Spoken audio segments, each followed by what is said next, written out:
한국 사회에서는 토론은 좀 어렵다라고 하는 인식이 있죠. 토론하면 우리 머릿속에 떠오르는 것들, 자기 의견을 끝까지 고집을 부린다거나, 그러니까 타당한 근거 없이요. 어, 이거 뭔가 역동적인 것이 없어서 토론 프로그램을 즐겨보는 친구들은 별로 없을 것 같아요. 지루함이 느껴지기도 하고, 또 이건 설득이 아니라 본인의 의견을 끝까지 고수하기 때문에 그런 이기적인 태도가 떠오를 수도 있습니다. 우리 사회에서 토론은 왜 아직도 어려울까요? 네, 곰곰이 생각해 보고 제가 답할 수 있는 것들을 한번 적어 봤습니다. 이런 것들을 이제 수업 중에 물어봐야 하는데, 먼저 이런 답이 떠오를 것 같아요. 우리가 서로 굉장히 정을 중요시하는 사회잖아요. 여러분과 제가 만약에 토론을 한다면, 예를 들면 선생에게 내 의견을 끝까지 이야기할 수 있는가? 아니면 또 나이가 더 많은 사람에게 내가 끝까지 내 의견을 주장할 수 있는가?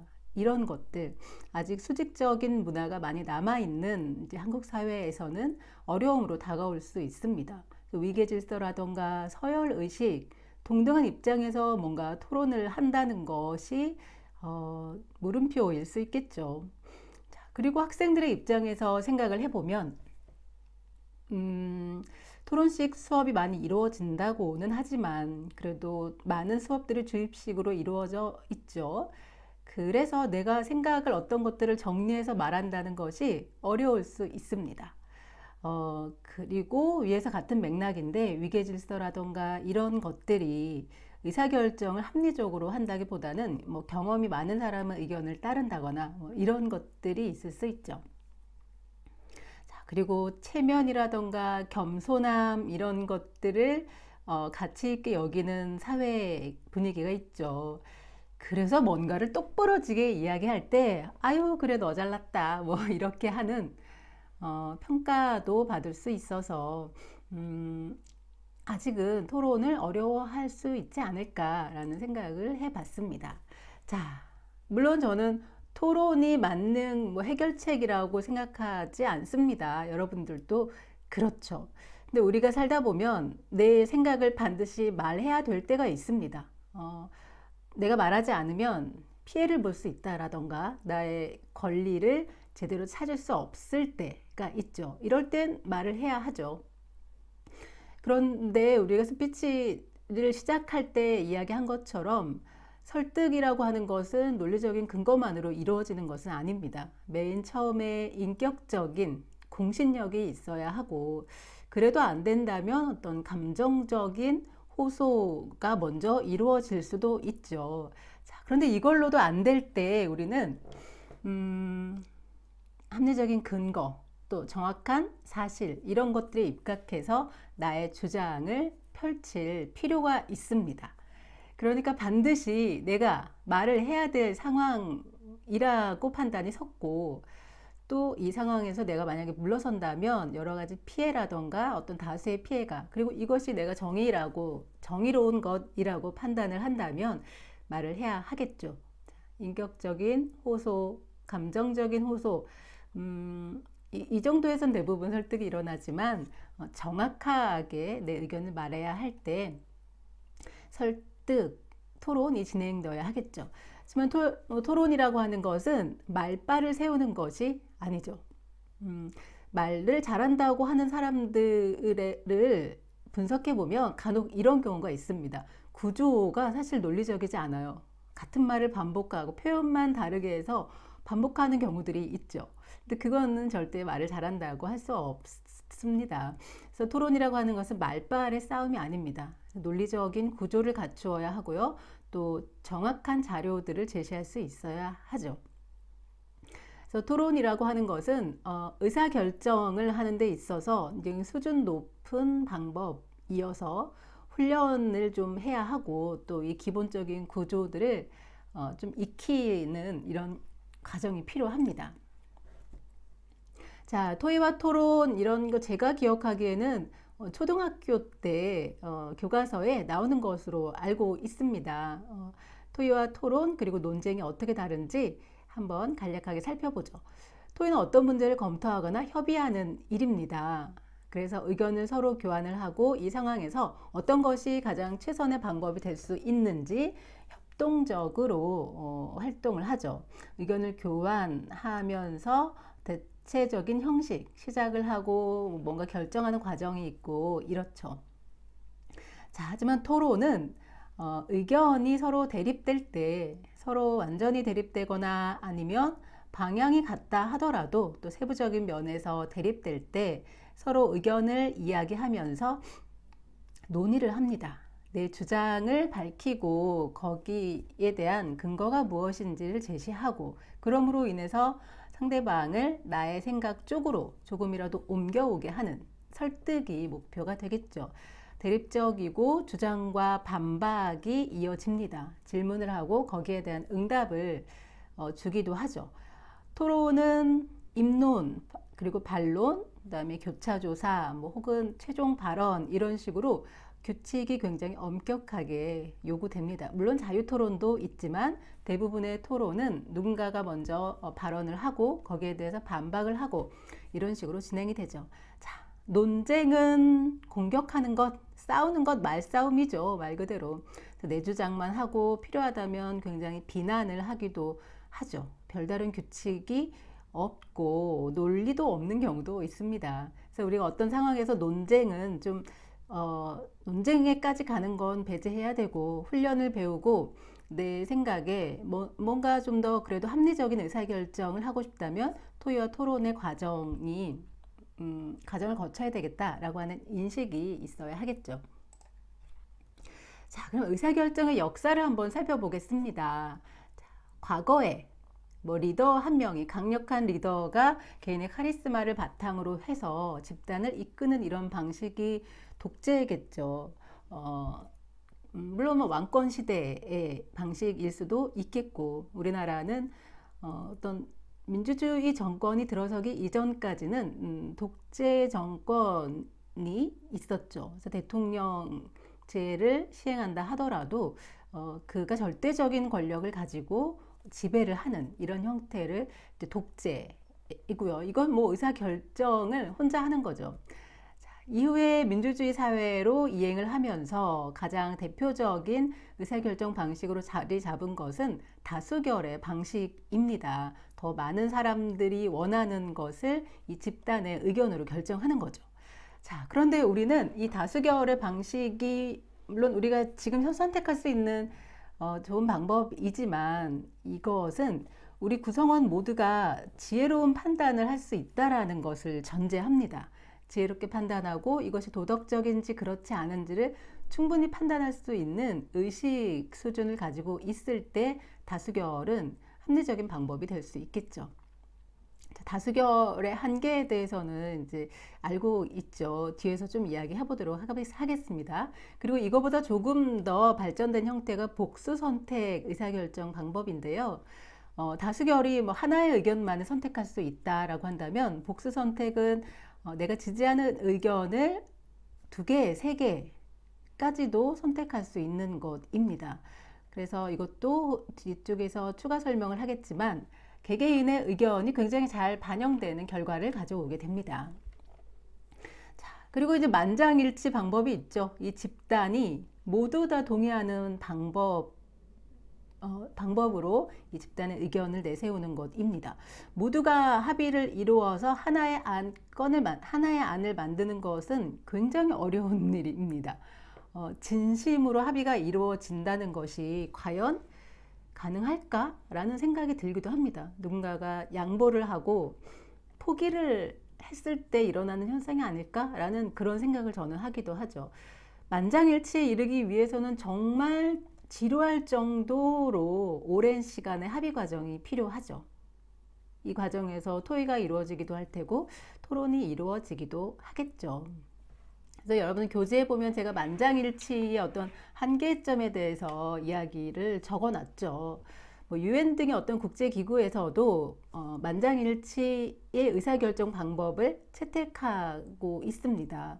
그런데 어떤 문제점이 있을 수 있을까요? 네, 예를 들면 우리가 어떤 의사결정을 할 때 여러분들 이번에 투표도 하셨겠지만 투표를 하지 않은 친구들도 있죠. 그런 투표를 하지 않은 사람도 우리 구성원의 일원인데 그 표를 찬성으로 봐야 할지 아니면 반대로 봐야 할지 그런 것들 아니면 어떤 논란의 대상이 되고 있는 사람에 대해서 투표를 하는데 그 사람도 분명히 우리 구성원의 일원인데 그 사람을 이 의사결정에 참여시켜야 하는지 배제해야 되는지 이런 문제들이 발생할 수 있습니다. 예를 들면 뭐 대북제재를 하는데 당사자, 해당국이 네, 반대표를 던지게 되면 이거는 만장일치가 될 수가 없잖아요.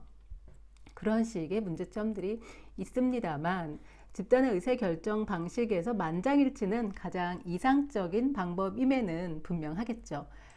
자, 집단 의사결정 이것은 다수결에 해당하는 슬라이드인데요. 이것의 장점과 단점을 한번 살펴보도록 하겠습니다.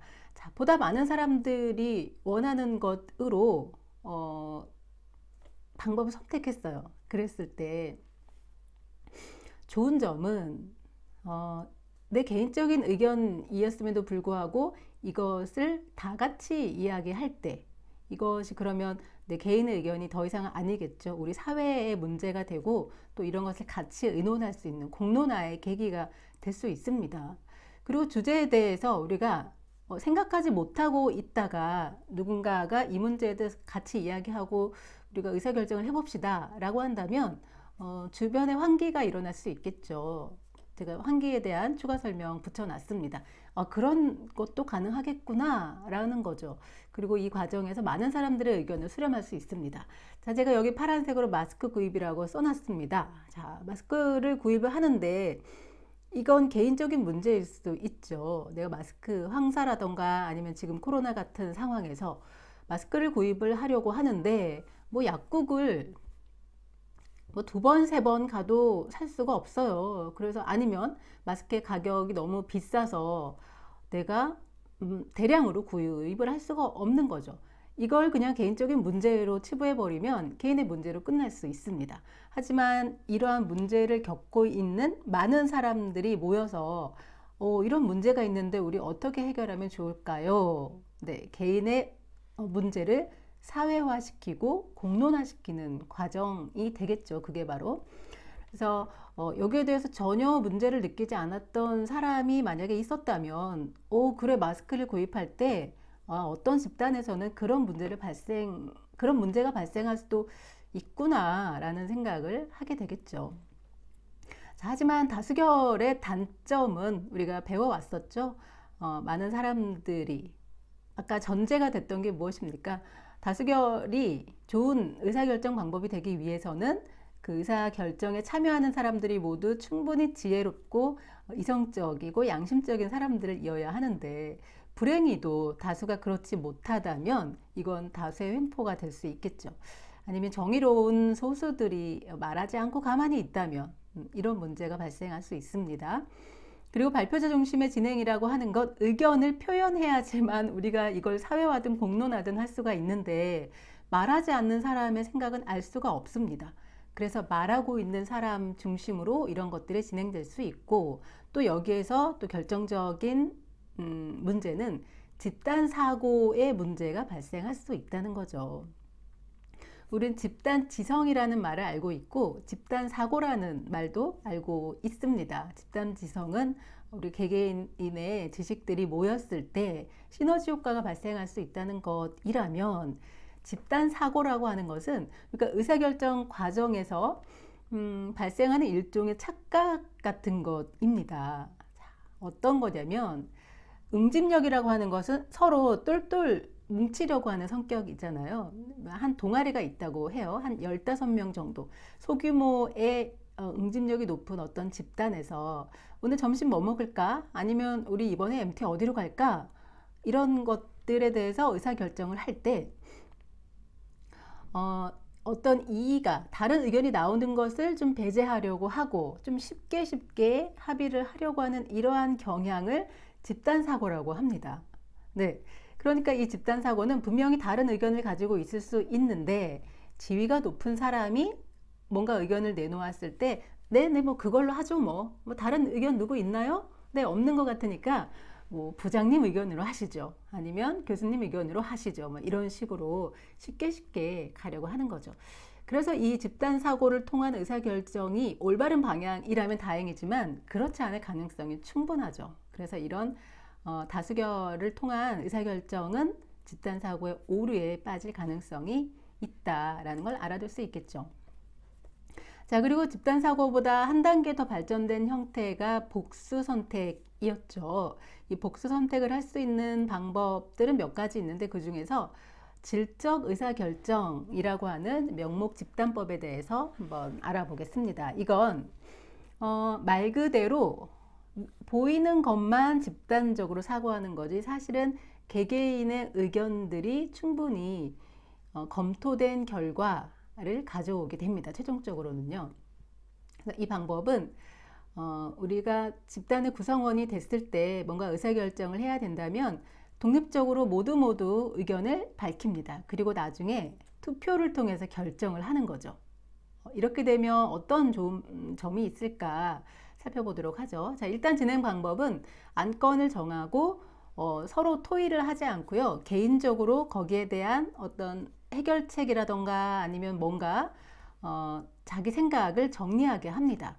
그리고 뭐 앉은 순서에 따라서라던가 아니면 뭐 제비뽑기를 통해서 발표 순서를 정하고 순서대로 모두 자기 의견을 이야기합니다. 자, 그래서 한 바퀴 다 의견을 이야기했어요. 그래도 의견이 남아있을 수 있죠. 그러면 두 번째 또 하나하나 돌아가면서 자기 의견을 이야기하죠. 자, 그래도 발표할 의견이 남아있다. 그럼 세 바퀴를 돌아도 되고 네 바퀴를 돌아도 되고 개인이 가지고 있는 의견들이 모두 다 표현이 될 때까지 이건 반복을 합니다. 자, 그리고 이 과정에서 발표되는 의견들은 칠판이라던가 모두가 볼 수 있는 공간에 기록을 하죠. 그 다음이 중요합니다. 기록되어 있는 많은 의견들 중에서 복수 선택, 뭐 예를 들면 같이 약속을 하겠죠. 우리 그럼 이 중에서 마음에 드는 거 세 가지를 그럼 골라봅시다. 이런 식으로 해서 이 과정을 비밀 투표에 붙이게 되면 자, 어떤 좋은 점이 있냐. 누가 어떤 의견을 선택했는지 공개되지 않기 때문에 내 지위가 높든지 낮든지 아니면 내가 뭐 어떤 취약계층이든지 그렇지 않든지 간에 이런 거에 영향받지 않고 내가 마음에 드는 의견을 독립적으로 선택을 할 수 있습니다. 자, 그리고 이 과정에서 사람들이 각자 자기 의견을 이야기할 때 누구도 거기에 대해서 문제 제기를 한다거나 에이 뭐 그런 말도 안 되는 걸 방법이라고 지금 이야기하냐 이런 것을 개입하지 않기 때문에 굉장히 몰입도가 좋을 수 있습니다. 이런 특징이 있죠. 자, 조금 더 이해를 돕기 위해서 표로 한번 표현을 해봤습니다. 자, 가장 효과적인 순간은 소수의 의견이 전체를 지배하는 경향이 있을 때 아까 집단 사고가 일어나고 있는 것 같다. 그럴 때는 그럼 우리 조금 토의 방법을 바꿔보죠. 질적 의사결정 방법으로 진행을 해보겠습니다. 이렇게 해서 진행을 해볼 수 있습니다. 자, 제가 여기 대면 수업 진행 방법이라고 메모를 조그맣게 해놨네요. 자, 이 방법을 가지고 예를 들면 이제 학교에서 모여서 회의를 하는 거죠. 그럼 발언권이 조금 더 센 사람, 결정권을 더 많이 가지고 있는 사람의 의견대로 흘러갈 수 있잖아요. 그럴 때 그러면 자, 이쪽은 의견이고요. 가로로 나와 있는 것은 의사결정에 참여하는 사람입니다. 자, A라는 사람이 의견 2와 4와 5를 제시했습니다. 자, 돌아가면서 의견을 얘기하겠죠. B라는 사람이 1과 3과 뭐 이런 식으로 자기 의견들을 이렇게 얘기했어요. 6명의 사람이 다 모여서 의견 6개가 나왔네요. 물론 6명이 모여서 이거는 뭐 30개가 나올 수도 있고 50개가 나올 수도 있습니다만 어쨌든 6명의 사람이 돌아가면서 이 문제, 대면 수업을 그럼 어떻게 진행할까에 대해서 뭐 순차적으로 합시다. 아니면 다 어떤 날을 정해서 한꺼번에 합시다. 아니면 뭐 전공 수업은 하고 교양 수업은 좀 더 추이를 살펴봅시다. 이런 식으로 의견을 막 낼 거잖아요. 돌아가면서 하나씩 모두 다 나왔습니다. 자, 그런 다음에 여기에선 어떻게 했냐면 자, 마음에 드는 의견을 3개를 고르라고 하는데, 세 개를 선택하라고 하는데, 이걸 좀 더 차별을 두기 위해서 가장 마음에 드는 것에 3점, 두 번째 마음에 드는 것은 2점, 그리고 세 번째 마음에 드는 것은 1점을 표기하게 합니다. 자, 그랬더니 결과가 최종적으로 했더니 의견 2가 총 11점을 받았죠. 그러면 이 집단에서는 이 두 번째 의견이, 예를 들면 순차적으로 대면 수업을 시행하자라고 하는 의견이 가장 높은 점수를 받았기 때문에 집단의 의사가 될 수 있죠. 물론 이 의견을 결정권을 많이 가지고 있는 사람이 낸 의견이 아닐 수도 있습니다. 그래서 이것이 굉장히 독립적인 방법이라고 할 수 있는 거죠. 자, 그리고 또 하나 이것을 해석할 수 있는 방법 하나는 강도로 봤을 때, 강도라고 하는 것, 많은 사람들이 가장 좋다라고 의견을 줬죠. 이 강도로 봤을 때도 의견 2가 집단의 의견이지만, 또 하나의 방법은 빈도를 통해서도 할 수 있습니다. 강도는 약하지만 그래도 가장 많은 사람들이 선택한 것을 이 집단의 의견으로 할 수도 있습니다. 자, 그런 관점에서 봤을 때도 의견 2는 5명의 사람들이 선택을 했죠. 점수도 높지만 가장 많은 사람들이 이 의견을 마음에 드는 의견으로 선택을 했습니다. 이렇게 단순히 공개적으로 혹은 더 많은 사람들이 하는 것으로 의사를 결정하는 것이 아니라 조금 더 복합적으로 그리고 합리적인 방법으로 할 수 있는 방법. 그래서 왜 단순히 다수결보다 조금 더 발전된 방법이라고 하는지 아실 수 있겠죠. 자, 그리고 시나리오 토의라고 하는 방법도 있습니다. 그냥 진행하는 것이 아니라 가이드라인을 갖고 의견을 수렴해 나가는 거죠. 그래서 좀 더 체계적으로 검토하고 이것들을 정리할 수 있습니다. 자, 예를 들면 대면 수업 방법으로 지금 정부에서도 제시하고 있는 것이 진학이 급한 고3과 중3부터 순차적으로 그럼 진행을 해보자 라고 결정이 됐다고 그럼 해봅시다. 그러면 어떻게 하냐면 처음에 그러면 이 방법을 우리가 시행하는 데 있어서 문제점이 그럼 뭘까? 분명히 있겠죠. 예를 들면 고3과 중3 한 다음에 그런 고2와 중2를 하는데 그 와중에 확진자가 나타나면 어떻게 할 것이냐. 이런 거죠. 자, 그럼 두 번째는 이 문제점들을 각각 해결할 수 있는 해결 방안을 탐색을 해보는 겁니다. 확진자가 나타났을 때 대응책들을 미리 마련하는 거죠. 자, 그러면 그것에 대한 대응책이라기보다도 우리는 예방책을 그럼 해보자.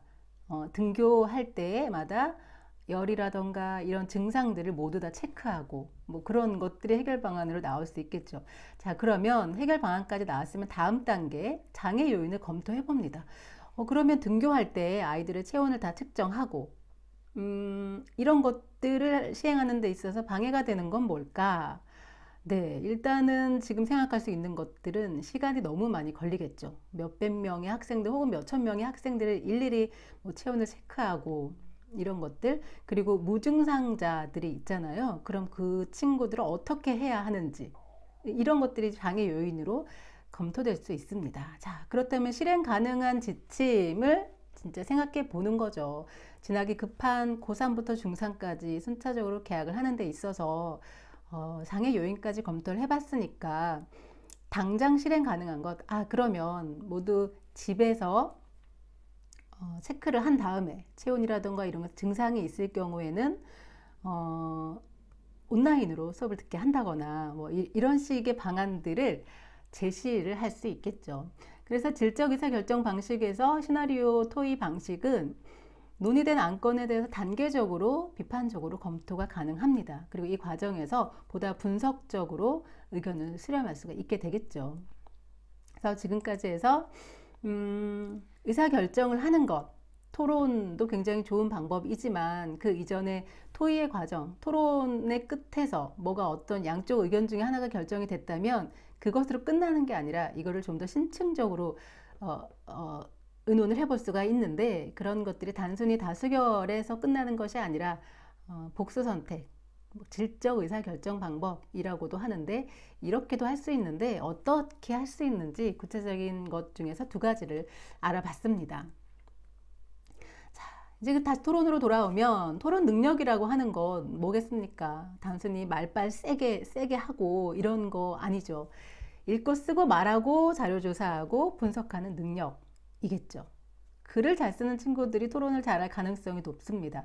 왜냐면 토론은 좀 뭔가 분석하고 자료를 조사하고 이런 능력들이 필요한데 순간의 순발력보다는 정리해서 이야기하는 이런 능력들이 더 필요할 수 있겠죠.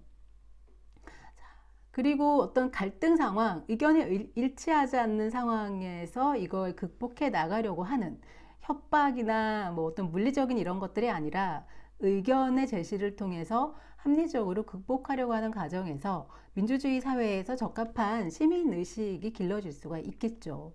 그리고 다양한 관점들을 내가 취합해 보고, 아, 그래, 그런 관점에서도 생각해 볼 수가 있네. 그럼 더 나은 해결책이라고 하는 건 뭘까? 이런 능력이 길러질 수 있겠죠.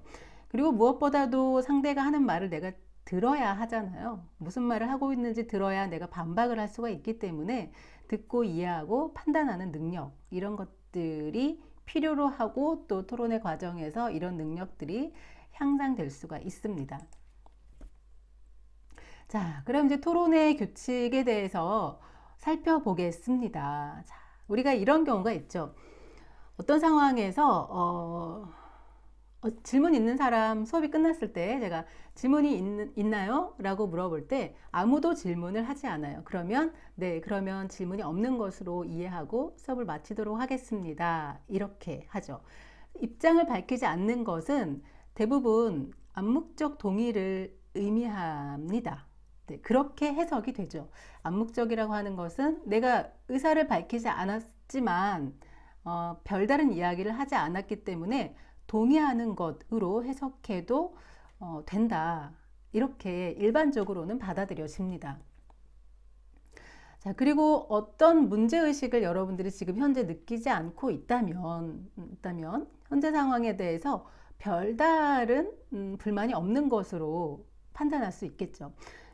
예를 들면 곧 이제 날씨가 더워질 텐데 강의실이 에어컨이 틀어지죠. 그런데 이 온도가 적당하게 느껴지는 친구도 있을 테고 그렇지 않은 친구도 있을 겁니다. 그런데 강의실에 들어섰을 때 이 습도라던가 온도가 적당한 친구들은 별다른 문제의식을 느끼지 않습니다. 현재 상황은 그냥 괜찮죠. 하지만 뭔가 좀 습한 것 같고 온도도 높은 것 같다라고 느끼면 그러면 말을 하겠죠. 왜 이렇게 덥지? 왜 이렇게 습하지? 이런 의사표현을 하겠죠. 일반적으로 이제 불만을 내가 적극적으로 말하지 않으면 동의하는 것으로 보는 것을 추정의 원칙이라고 합니다. 토론에서 적용되는 첫 번째 원칙은 추정의 원칙이라고 하는 것인데요.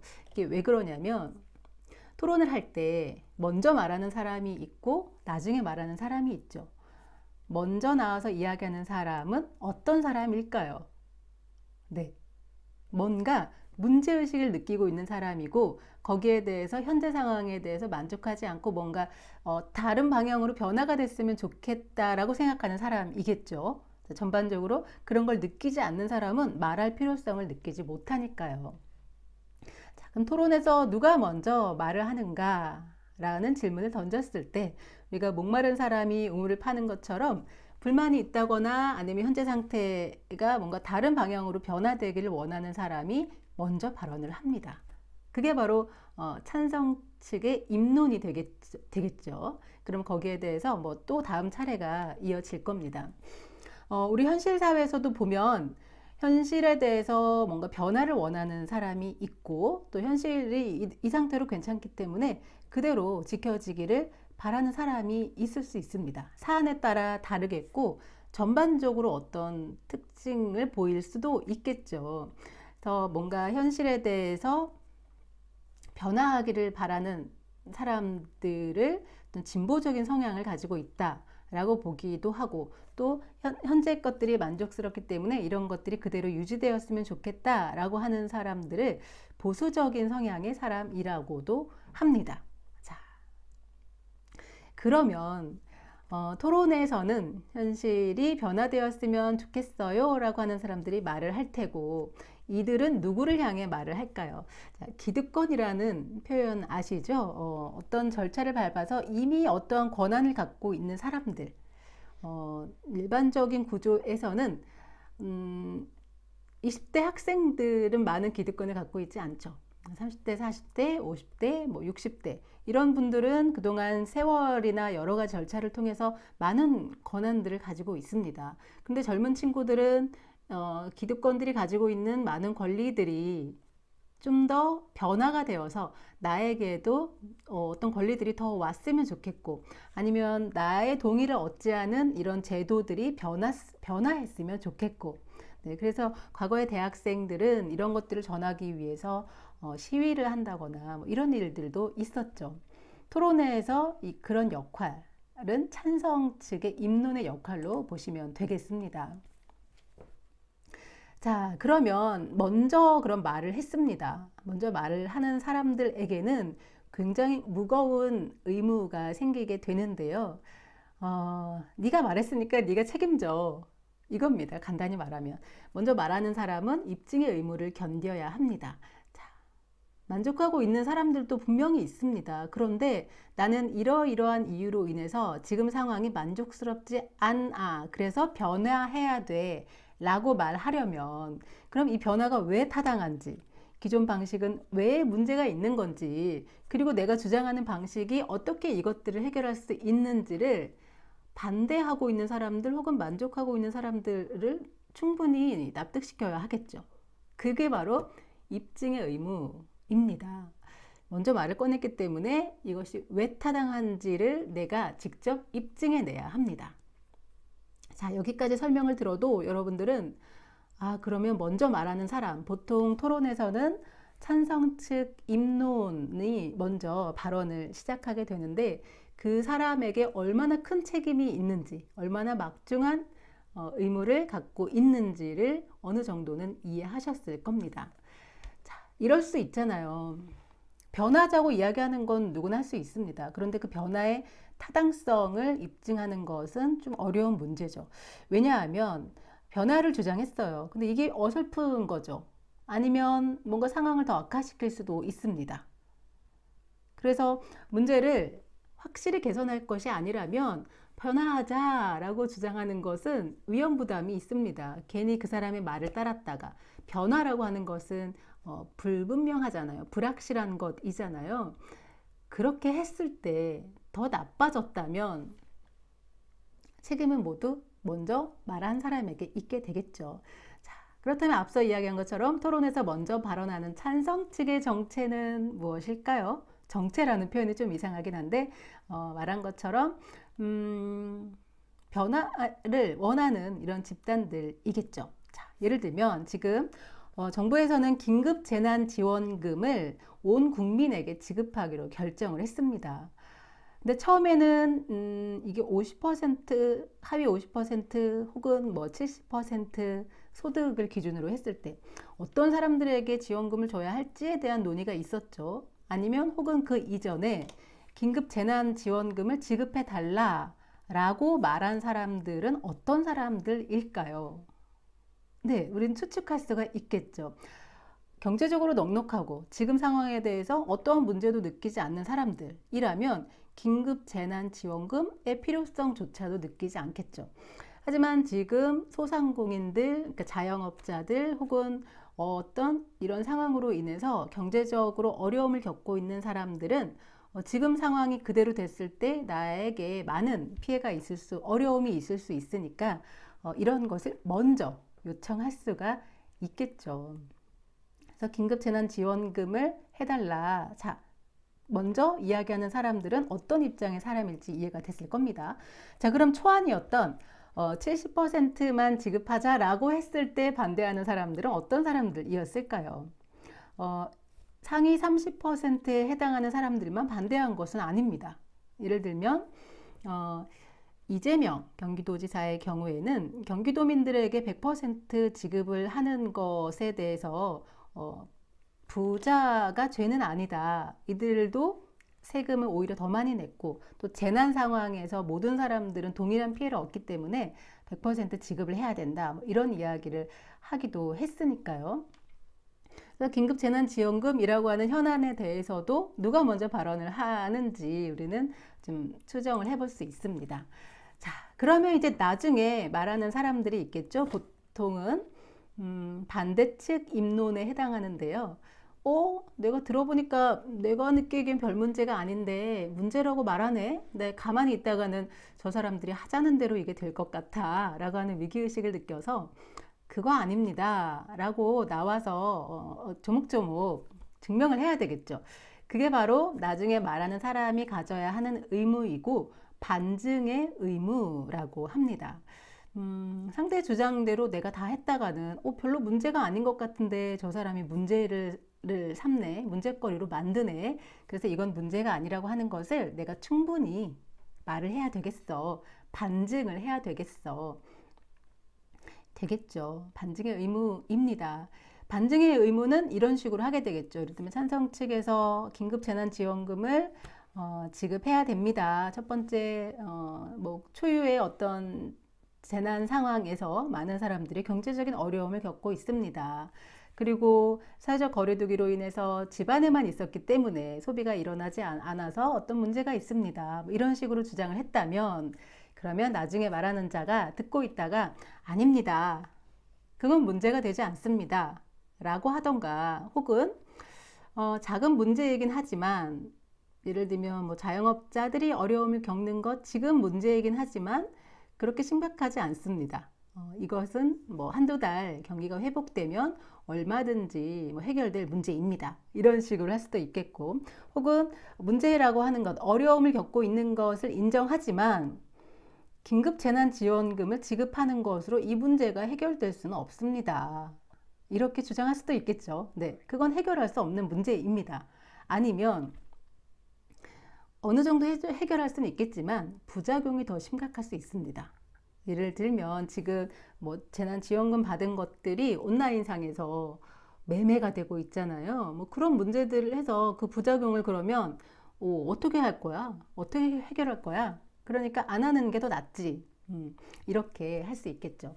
자, 그래서 반증의 의무를 이런 식으로 해소를 해야 하고 또 토론에서 나중에 발언하는 반대 측은 현재 상태에 대해서 별 큰 문제를 느끼지 않는다거나 아니면 변화의 방향, 제시된 변화의 방향이 이 문제를 해결할 수 없다고 생각하거나 아니면 부작용이 더 크다라고 생각하거나 그런 집단의 사람일 수가 있겠죠.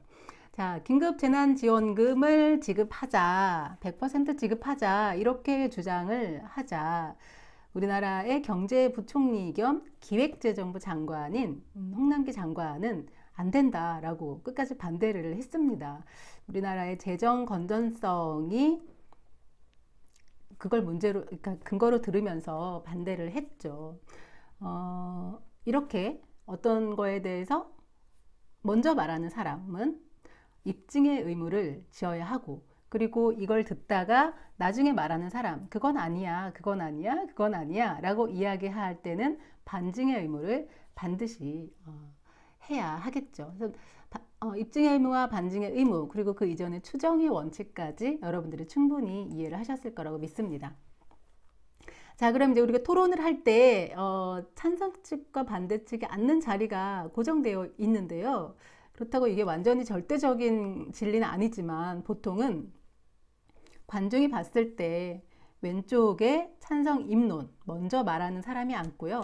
오른쪽에 반대, 나중에 말하는 반증의 의무를 지게 될 반대측이 앉게 됩니다. 유래를 잠깐 살펴보겠습니다. 1789년도까지 가네요. 프랑스 혁명기 국민의회에서 의사결정자인 의장을 중심으로 해서 자리 배치가 저렇게 된 것에 기인합니다. 그래서 우리도 토론 실습을 할 때 청중을 중심으로 해서 왼쪽에는 찬성, 그리고 오른쪽에는 반대측 발언자들이 자리를 하게 될 것입니다. 자, 토론을 할 때 평등과 존중의 윤리가 반드시 지켜져야 합니다. 그렇지 않다면 앞서 이야기한 것처럼 논쟁이 되겠죠. 그냥 말싸움이 되겠죠. 우리는 말싸움을 하려는 게 아니잖아요. 논의를 통해서 더 타당한 의견, 더 나은 해결책을 선택하려고 하는 것입니다. 그래서 말빨 센 사람만 발언하지 않고요.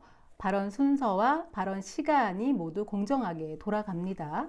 그리고 당연히 이기고 싶죠. 그렇지만 정중함을 지켜야 합니다. 존댓말로 표현을 하고 또 말이 안 되는 것 같다 하더라도 이것을 순간 그 자리에서 비웃는다거나 그러지 않고 네, 의견 잘 들었습니다. 라는 표현 등을 이제 해주는 거죠. 내용을 무시하거나 신상에 대한 모욕 절대 하지 않습니다. 그러니까 당신이 뭐 그런 상황인 거야 라는 식의 모욕들이 있을 수 있잖아요. 자, 그리고 이제 토론을 하기 전에 우리가 스피치에서도 충분히 이론 수업이 이루어졌죠. 말을 하는 거기 때문에 알아들을 수 있는 수준의 전달력은 되어야 하겠죠. 목소리의 크기라던가 아니면 발음이라던가 이런 것들을 적절한 수준으로 지켜야 하고 또 그곳에서 진행하는 사람이 있을 텐데 진행하는 사람의 통제를 따라서 형식과 시간을 잘 지켜줘야 하겠죠. 자, 이제 마지막으로 토론의 논제에 대해서 살펴보도록 하겠습니다. 토론에서 논의해야 될 주제가 있겠죠. 이걸 바로 논제라고 하는데요. 논제는 그냥 만들어지는 것이 아니라 지켜져야 할 조건들이 있습니다. 자, 먼저 말하는 사람이 누구라고 했습니까? 변화를 찬성하는 사람이 먼저 발언을 하잖아요. 그러면 이 사람이 나와서 찬성할 수 있는 구조로 논제가 구성이 되어야 하겠죠. 그래서 찬성의 입장이 반영된 형태로 문장이 구성이 되어야 합니다. 예를 들면 긴급재난지원금을 지급해야 한다 라고 한다면 지금 논제로 적절할까요? 네, 적절하지 않죠. 왜냐하면 이미 그렇게 하기로 했는데 하기로 했기 때문에 찬성 측이 굳이 또 이걸 찬성할 이유가 없지 않습니까? 그렇다면 찬성 측의 논제가 되기 위해서는 긴급재난지원금을 지급을 중단해야 한다. 이렇게 가는 것이 맞겠죠. 네, 이해가 되셨나요?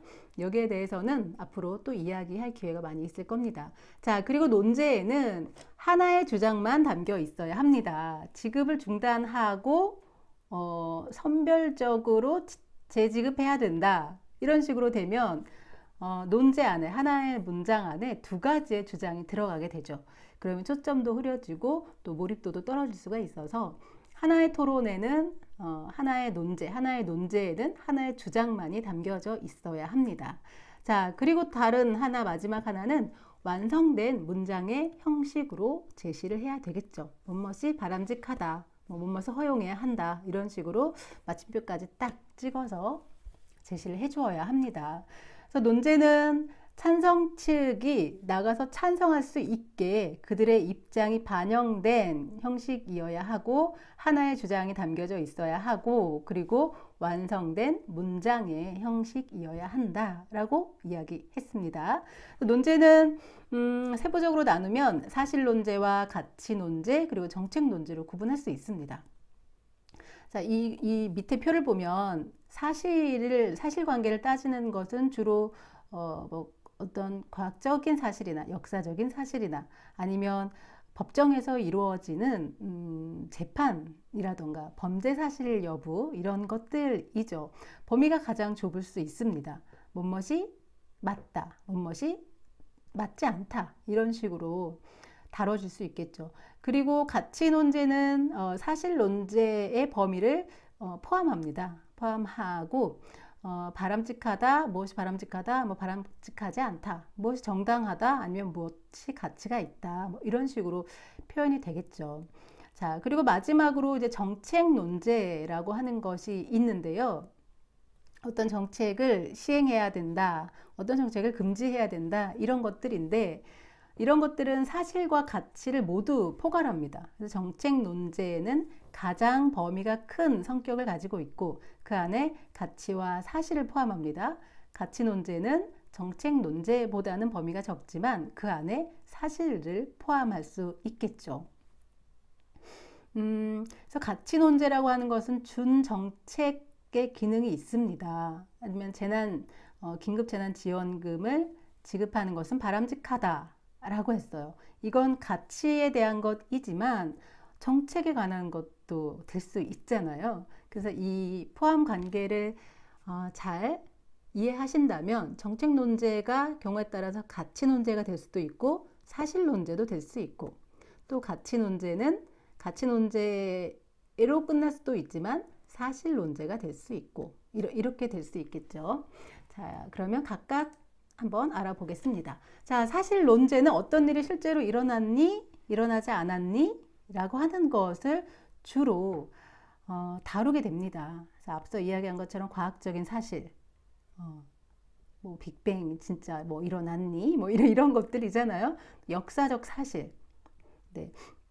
5.18 혹은 4.19 때에 어떤 일들이 일어났니? 또 이런 거겠죠. 범죄 성립 여부 이런 것들 굉장히 주로 전문적인 분야에서 다뤄집니다. 자, 그리고 이 각각의 논제들은 주요 쟁점이라고 하는 것을 갖고 있는데요. 쟁점, 싸움이 일어나는 지점이죠. 그러니까 어떤 한쪽에서는 맞다라고 주장하는데 어떤 한쪽에서는 맞지 않다라고 주장을 합니다. 그럼 부딪히죠. 그럼 이곳이 바로 쟁점이 되겠죠. 사실 논제의 주요 쟁점은 주로 네 가지로 대부분의 교재에서 제시가 됩니다. 첫 번째는 추측의 상태라고 하는 건데요. 그 일이 진짜 일어났니? 일어나지 않았니? 에 관한 것입니다. 두 번째는 정의. 그렇게 정의되는 게 적절해. 근데 세 번째는 그 사실은 인정하지만 그래도 어떤 정도의 차이가 있는 거 아니야? 그리고 네 번째는 그래도 과정과 절차가 적합하지 않은 것 같아 라고 하는 것이죠. 자, 이렇게까지 설명하면 정말 이해가 안 되고 이게 도대체 무슨 얘기지? 라고 할 수 있습니다. 그럼 예를 한번 들어서 우리가 살펴보죠. 자, 사실론제의 예는 이런 게 될 수 있겠죠. 자, 범죄 성립 여부에 해당하겠죠. 아주 오래전에 20여 년 전에 미국의 클린턴 대통령과 또 백악관의 인턴이었던 르윈스키의 불륜 문제가 전 세계적으로 이슈가 된 적이 있습니다. 그것에 대해서 불륜이 사실이다, 아니다. 이런 쟁점이 형성이 되겠죠. 어쨌든 그래서 사실 논제를 클린턴 대통령과 백악관 인턴 르윈스키의 불륜은 사실이다라고 잡았습니다. 그러면 주요 쟁점에 따라서 한번 주장을 진행시켜 볼게요. 첫 번째, 사실이라고 주장을 하겠죠. 찬성 인론에서는. 그렇다면 이게 추측의 상태입니다. 사실이라고 추측을 하는데 반대쪽에서는 아니다라고 하겠죠. 자, 그럼 이 과정에서 찬성 측이 그 일이 실제로 일어났다라는 것이 설득이 됐습니다. 그럼 여기서 이제 물러서면 안 되겠죠. 두 번째로 넘어갑니다. 그렇지만 그래, 그 일이 일어난 건 맞지만 그것을 불륜이라고 말하는 것은 적절하지 않다라고 하는 거죠. 네, 두 번째 물러서지 않고 정도의 상태. 그 일이 일어난 건 사실이지만 그것은 부적절한 관계였을 뿐 불륜은 아니다. 이렇게 주장하는 것입니다. 정의의 상태죠. 우리나라에서도 예를 들면 그 N번방 사건에서 그 동영상을 성착취 동영상이라고 정의를 내려서 언론에서 쓰고 있죠. 하지만 그 이전에는 뭐 미성년자의 뭐 어떤 동영상 이런 식으로 하기도 했죠. 하지만 이것은 범죄에 해당하는 성착취 동영상이기 때문에 그렇게 정의하는 게 맞다. 뭐 이런 걸로 싸울 수 있습니다. 그래서 그때 당시 불륜이 아니야. 우리는 그냥 부적절한 관계였을 뿐이야. 라고 이제 클린턴 대통령 측에서 반박을 하고 나서는 바람에 그 표현이 유행을 했던 적도 있습니다. 자, 그런데 이것이 또 반박이 됐네요. 자, 그렇지만, 그래, 뭐 무슨 부적절한 관계야? 그게 무슨 말장난이야? 너네 불륜 맞잖아. 라고 해서, 그러자 다음 주장, 정도의 상태를 할 수 있겠죠. 좋아, 그럼 우리 불륜이긴 하지만 정도에 따라 다른 것 아니야? 무슨 얘기냐면, 뭐 예를 들면 딱 한 번 부적절하게 그랬어. 뭐 여러 번 한 사람하고는 우린 다르지. 이런 식으로 할 수 있겠죠. 자, 그러면 여기에서도 그게 무슨 말장난입니까? 네. 그렇죠. 법적으로 부부가 아닌 사람이 그런 부적절한 행위를 했다는 것은 누가 봐도 불륜입니다. 법률에도 그렇게 정의가 되어 있습니다. 라고 해서 또 한 번의 반박이 일어났으면 마지막으로 절차의 상태를 가지고 우리가 사실 논제에서 토론에 이끌어갈 수도 있습니다. 과정과 절차가 적절하지 않은 것 아니야? 예를 들면 좋아, 불륜이고 또 그렇다고 치더라도 이건 개인의 사생활이기 때문에 언론에 내가 이걸 해명해야 될 이유는 없어. 이런 식으로 나올 수 있는 거죠. 사실 논제가 토론이 진행될 때 주로 이 추측의 상태에서 토론이 이루어질 겁니다. 이게 사실이다, 아니다. 그 일이 일어났다, 일어나지 않았다. 예를 들면 지금 그 5.18에 전두환 그 전 대통령의 발표 명령이 있었느냐, 있지 않았느냐. 네, 이런 재판이 지금 진행되는데 그 일이 일어났느냐, 일어나지 않았느냐. 일어났다는 근거들을 막 제시할 테고 반대쪽에서는 그것을 모두 반증하는 방식으로 일어나지 않았다라는 것을 입증과 반증이 오고 가게 되겠죠.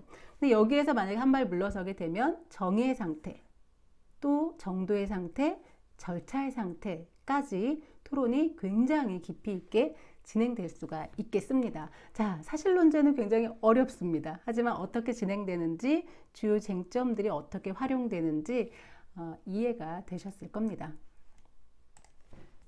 자, 두 번째로 가치논제를 한번 살펴보겠습니다. 가치논제는 우리 가치 판단하잖아요. 본인이 가지고 있는 기준에서 이것이 옳은 것인지, 바람직한 것인지, 정당한 것인지죠. 그래서 가치 논제라고 하는 것은 이게 좋은가 나쁜가, 가치가 있나 없나, 그죠? 근데 이거는 문제가 가치 논제를 가지고 토론을 하게 되면 거의 쭉쭉쭉 평행선을 긋게 됩니다. 옳고 그름에 대한 판단이 사실 정답이 없잖아요. 그리고 이걸 내가 설득을 시킨다고 하는 것은 쉬운 문제가 아닙니다. 그래서 옳고 그름에 대한 타협이 어려운 현실적인 문제가 있지만 그래도 대다수가 혹은 내가 수용할 수 있는 범위에서 설득이 일어날 수 있겠죠. 자, 논제를 예를 들어 보겠습니다. 올림픽 메달리스트보다 BTS가 낫다라는 주장이 제기될 수 있죠. 그래서 BTS를 군 면제를 해줘야 된다라는 주장이 있었잖아요. 결국은 군 복무를 하는 쪽으로 가닥이 잡혔지만 올림픽 메달리스트 금메달, 은메달, 동메달을 따면 군 면제를 해줍니다. 남자 메달리스트의 경우에요. 그런데 BTS가 그동안 쌓아온 어떤 성과 이런 것들이 군 면제를 받기에 충분한 가치가 있지 않은가에 대해서 토론이 이루어질 수 있죠. 자, 가치 논제도 우리가 주요 쟁점을 제시할 수 있습니다. 첫 번째는 용어 정의의 적절성인데요.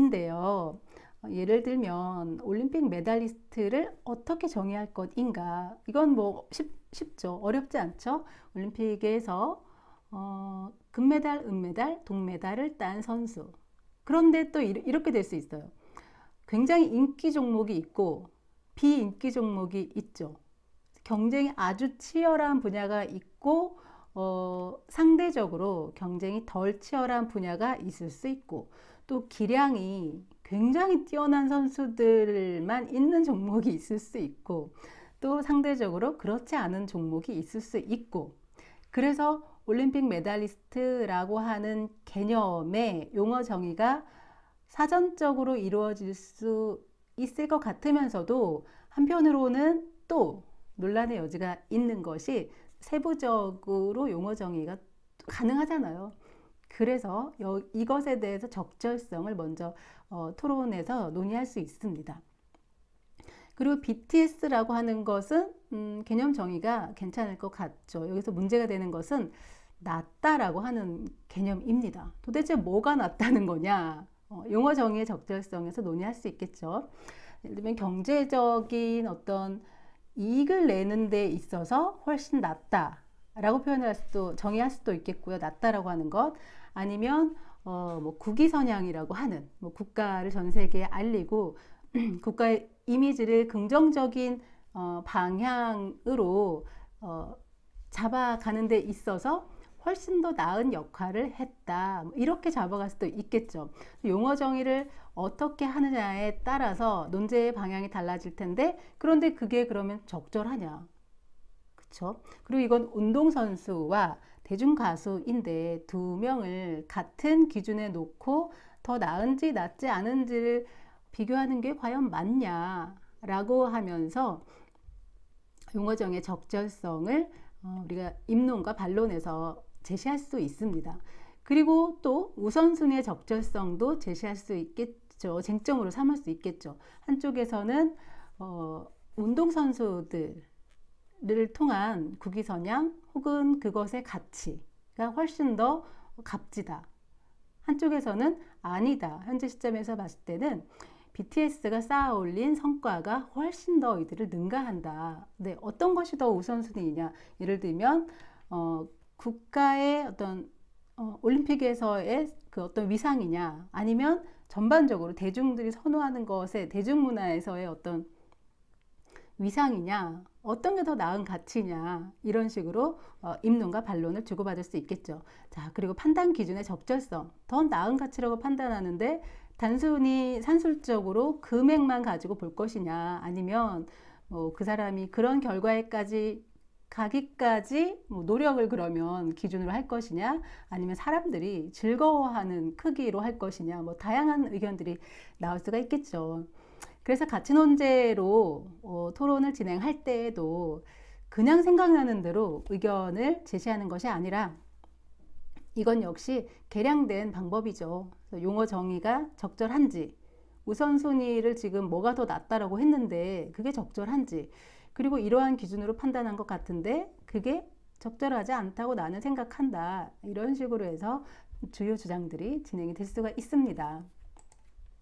자, 마지막으로 정책 논제 살펴보겠습니다. 정책 논제는 실천 방안에 대해서 하고 있는 거죠. 이렇게 실행되는 게 낫겠어요? 아니면 이런 제도가 없는데 이런 제도를 도입해야겠어요? 아니면 지금 이런 제도가 실행되고 있는데 방향이 맞지 않습니다. 개선해 주세요. 혹은 폐지해 주세요. 이런 식의 것들이죠. 정책 논제의 주요 쟁점은 굉장히 반가우시죠? 여러분들 스피치를 할 때 뭔가 대안을 제시할 때 사용할 수 있는 토포이다. 아이디어, 생각, 그런 단위들이다 라고 하면서 제시해 드렸던 내용인데, 예, 제가 의도적으로 그런 것입니다. 우리는 정책 논제, 대부분 일상생활에서 어떤 가치 판단을 하기보다는, 그리고 사실 여부를 가지고 토론을 하기보다는 정책 논제, 어떠한 것들을 제안하고 그것이 왜 타당한지, 아니면 그게 왜 시행되면 안 되는지를 가지고 토론을 주로 하게 되죠. 그래서 스피치 원고에서도 이 순서대로 구성을 하기를 제가 요청을 드렸고, 정책 논제 주요 쟁점으로 지금 또 제시를 했습니다. 자, 정책 논제의 주요 쟁점, 이렇게 용어정의 적절성, 문제 심각성, 지속성, 실행 가능성, 해결 가능성, 이익과 부작용. 네, 이것을 한쪽에서 주장을 제시했을 때 어떻게 반박이 되는지 그려지시죠? 네, 네.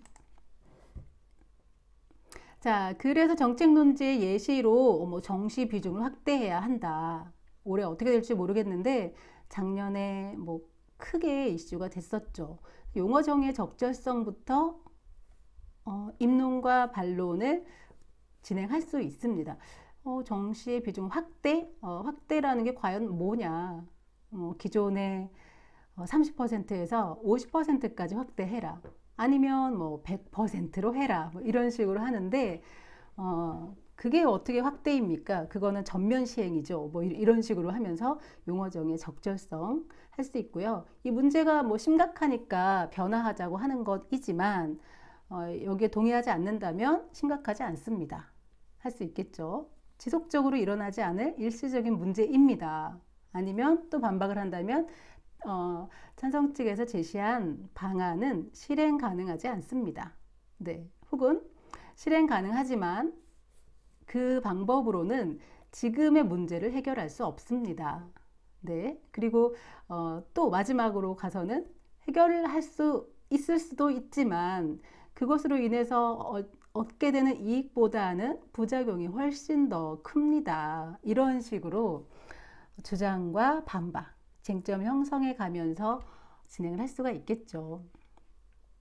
자, 이렇게 해서 추정의 원칙, 토론에서 말을 하지 않으면 암묵적으로 동의하는 것이라고 하는 추정의 원칙을 살펴봤고, 어떤 것에 대해서 현재 상태가 만족스럽지 않아서 먼저 어떤 대안을 제시하고자 할 때는 이것이 왜 타당한 것인지, 이러한 변화, 예를 들면 없애거나 새로 도입하거나 뭐 개선하거나 이러한 변화가 왜 타당한지를 밝혀야 합니다.